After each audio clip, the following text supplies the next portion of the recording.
Orang yang sulit diterawang dan diramal kok disegani para makhluk gaib? Karena lintang-lintange. Assalamualaikum warahmatullahi wabarakatuh. Sedulur semua, kita bangsa manusia adalah makhluk yang mulia derajatnya, yang tentu derajatnya lebih mulia dibanding dengan bangsa malaikat dan juga bangsa jin.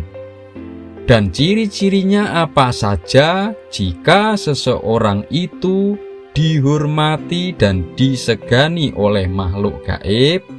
Yang pertama, orangnya kebal sihir. Itu ciri yang pertama. Tidak mudah disantet, tidak mudah diteluh, ditenung atau diguna-guna. Orang yang tidak mempan disantet, diteluh itu selain mereka punya kekuatan yang besar pada dirinya, dia termasuk orang yang istimewa. Selain punya kebersihan hati dan pikiran, juga punya kedekatan terhadap Sang Penciptanya. Entah dia dijaga oleh para pasukan Allah Ta'ala dari bangsa malaikat dan khodam-khodam dari bangsa jin. Itulah mengapa mereka kebal disantet, kebal diteluh dan guna-guna. Dia dihormati dan sangat disegani para makhluk gaib.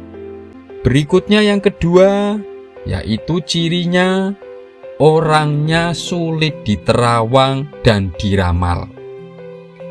Mengapa orang yang sulit diterawang dan diramal kok disegani para makhluk gaib?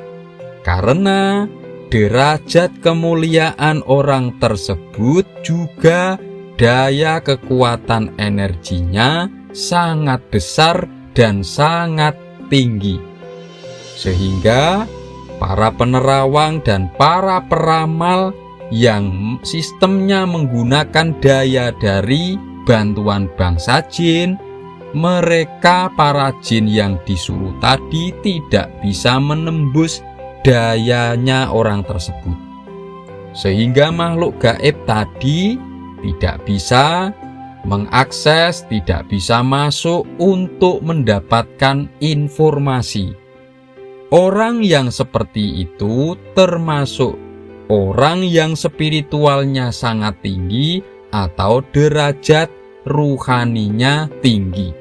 Yang ketiga, cirinya bisa menyembuhkan orang yang kesurupan. Orang yang dihormati dan disegani para makhluk gaib itu bisa dengan sangat mudah mengusir jin yang menyerupi tubuh seseorang. Bahkan tidak sampai dia menyentuh atau mengucapkan mantra atau doa-doa pun, jin yang masuk dan menyerupi tubuh seseorang bisa langsung lari terbirit-birit. Mengapa kok sampai lari? Ya karena hormat dan segan juga takut. Bahkan biasanya ada yang cuman disebutkan namanya saja, para makhluk gaib tadi itu sudah ketakutan. Itu saking besarnya daya kekuatan dan derajatnya orang tersebut. Berikutnya yang keempat, yaitu cirinya biasa melihat makhluk gaib dan tidak ada rasa takut.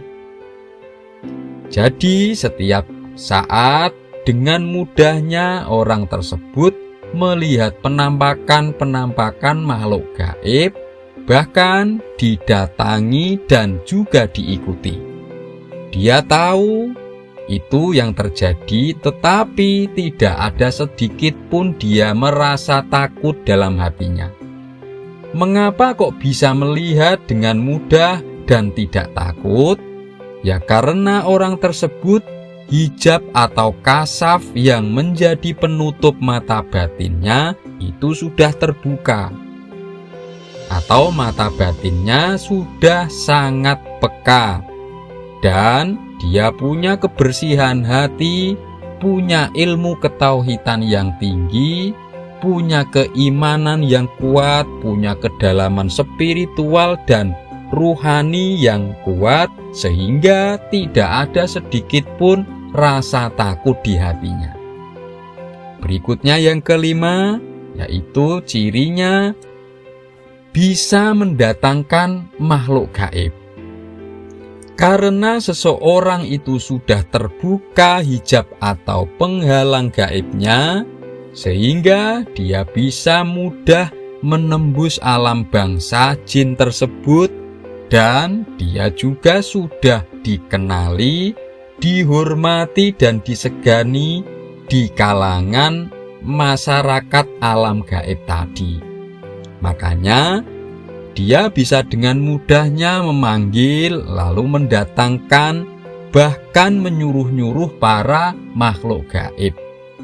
Tentunya seseorang tadi itu punya kemampuan menaklukkan para makhluk gaib.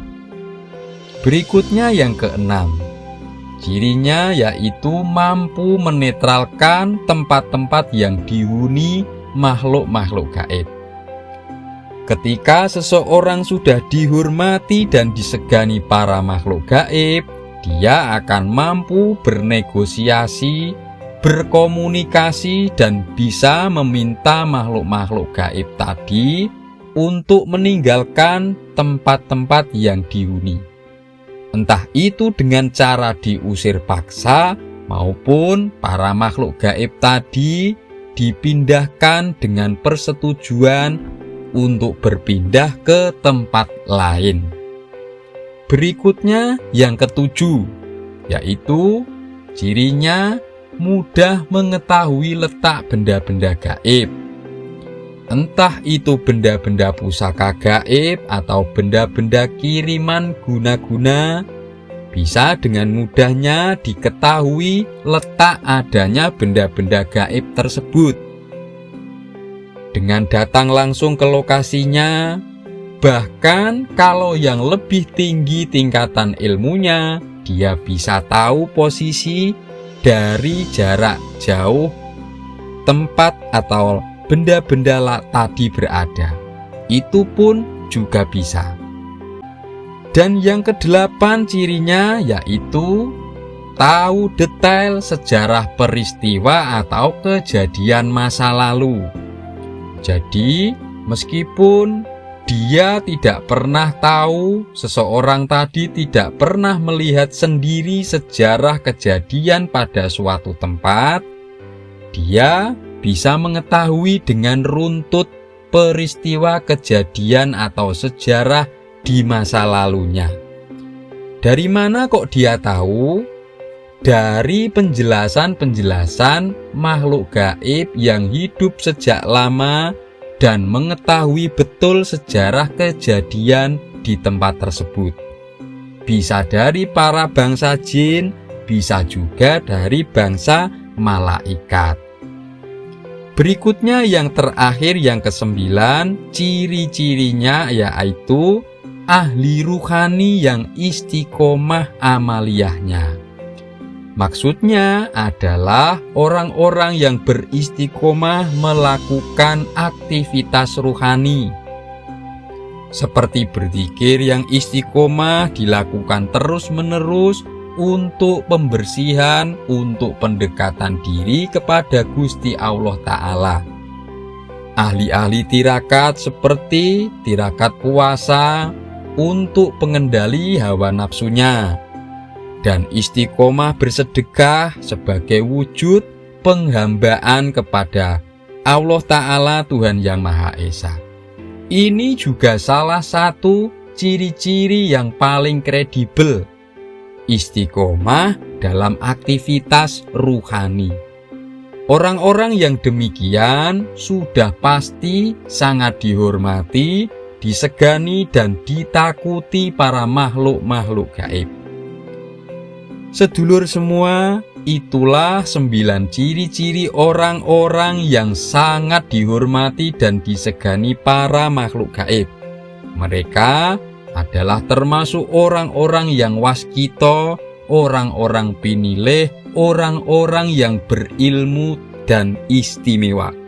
Jika ada pertanyaan atau respon apapun terkait apa yang kami sampaikan, silahkan sumangga panjenengan tulis saja pada komentar. Sekali lagi terima kasih, matur sembah nuwun sudah menyaksikan. Semoga ini bermanfaat. Salam sejahtera, salam rahayu. Wassalamualaikum warahmatullahi wabarakatuh.